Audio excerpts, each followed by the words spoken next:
La personne que vous voyez apparaître sur votre écran là, il est pour moi sûrement l'un des plus grands auteurs du 21e siècle. Tout genre confondu, l'un des plus grands. Et je le place à cette dimension-là. Parce que quand tu regardes la différence œuvres, ça qui apparaît sur votre écran, ça aussi qui apparaît sur votre écran.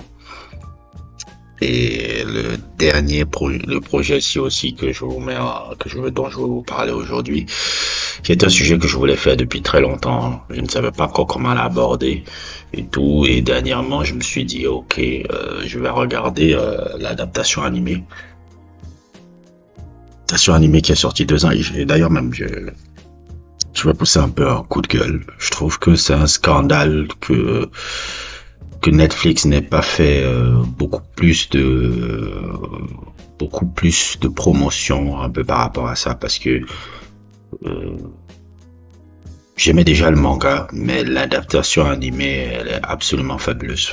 Elle est absolument fabuleuse, le truc.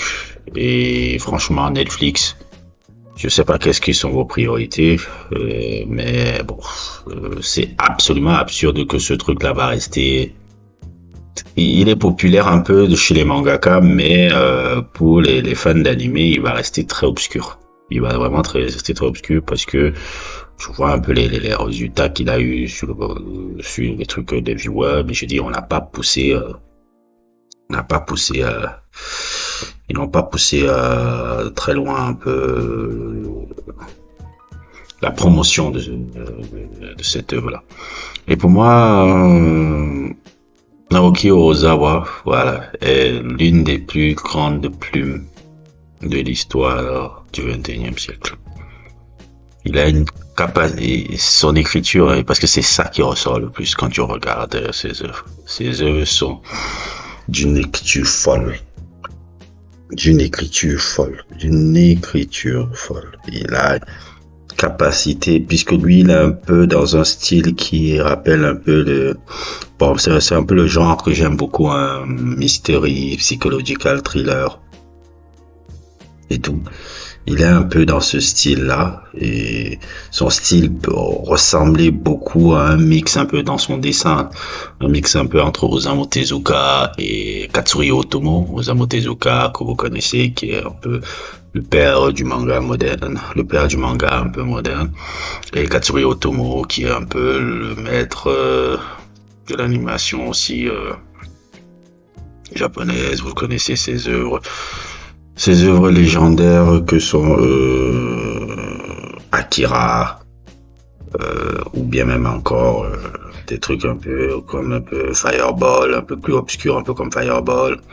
Si je me trompe pas aussi, il y a Domu aussi que j'aime bien de Katsuri Otomo, qui sont des œuvres géniales un peu.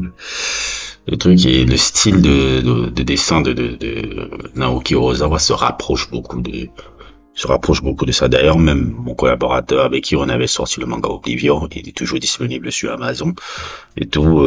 Il a un peu le style son style aussi est très proche de ces mecs-là dans son dessin et tout. Et beaucoup plus que le dessin, c'est l'écriture. L'écriture, il sait écrire les personnages d'une rare humanité. Et il sait écrire les personnages avec une rare profondeur. Il sait développer. Et ce qui ressort le plus souvent dans son écriture, en général, quand tu regardes toutes ses œuvres, que ce soit Billy Bat, plutôt 20th Century Boys ou encore Monster, etc., c'est que euh, Naoki Urasawa prend le soin de développer chaque personnage dans ses histoires. C'est-à-dire que pour lui, il n'y a pas en fait, je pense comprendre un peu sa philosophie un peu dans sa vie.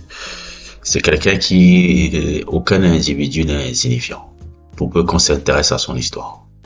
C'est un individu qui comprend que aucun individu n'est inintéressant pour peu qu'on prenne le temps de développer son histoire. Et il développe l'histoire des personnages secondaires, tertiaires. Parfois, tu te le demandes, même quand tu lis souvent ces trucs et tout, tu dis, mais pourquoi tu développes ce personnage-là?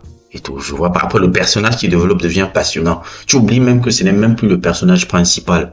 Tu oublies que ce n'est même plus le personnage.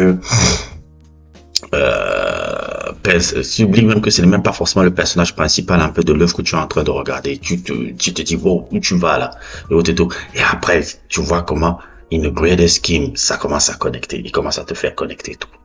Vers la fin, il te dit, voilà pourquoi j'ai développé ce personnage, parce que je voulais que ça apporte de la profondeur à ce personnage-là, et dans le Grand Scheme Story, tu vas avoir plus le truc. Il y a vraiment beaucoup d'humanité qui ressort dans l'écriture. Franchement, j'ai des frissons, hein, quand je regarde les trucs de Naoki Urasawa. Je pense que c'est pour moi le plus grand mangaka du 21e siècle. Pour moi, ce gars-là. Vous pouvez me citer qui vous voulez. Quand je vois le boss du boss et autres et tout, et même quand je me suis lancé même à Oblivion Rouge, mon truc c'était de me dire, il faut que j'atteigne le niveau de ce gars-là, beaucoup plus que vos Oda, beaucoup plus que je sais pas qui, que vous me parlez sur Naoki Urasawa, il est dans une autre dimension, franchement, dans sa manière d'écrire et tout. Et quand j'ai entendu il y a 2 ans on allait faire l'adaptation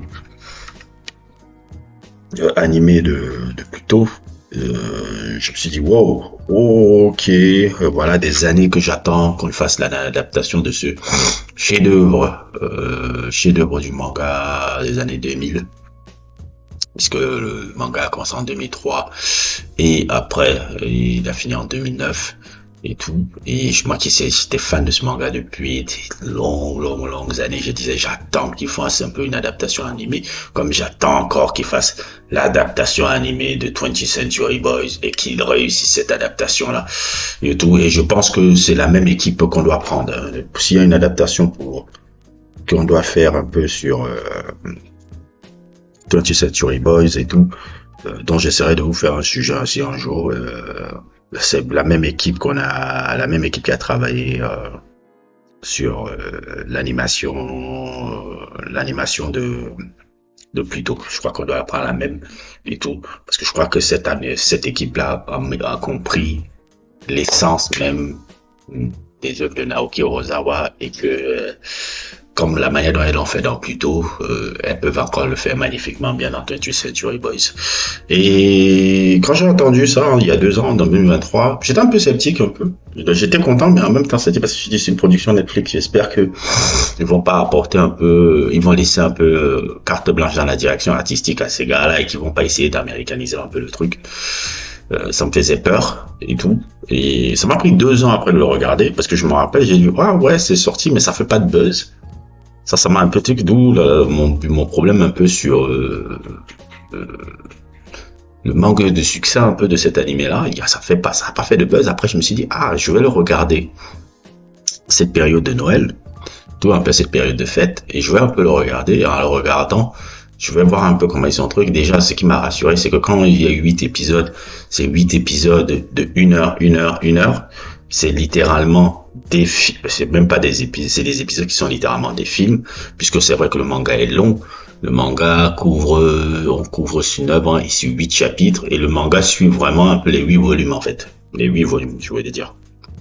Le manga couvre vraiment les 8 volumes, 9 volumes, et je me suis dit, ok, j'ai vu les 1 heure, et franchement, j'ai été bluffé parce que l'équipe de, si je me trompe pas le nom, Toshio Kawaguchi, et ceux qui ont participé aussi à l'écriture du screenplay un peu, Aisuke Yamashita et Tatsuro Inamoto, qui sont un peu qui viennent du studio M2. Ce studio-là, je ne le connais pas et tout. Je sais pas si c'est un studio qui a travaillé par le passé avec Naoki Urasawa qui a travaillé sur des sujets un peu de Naoki Urasawa par le passé. Et franchement, ils ont réussi à faire vraiment un très très beau travail. Très très très beau travail un peu pour retransmettre un peu ce que ça a été ce manga. Mais après avoir parlé un peu de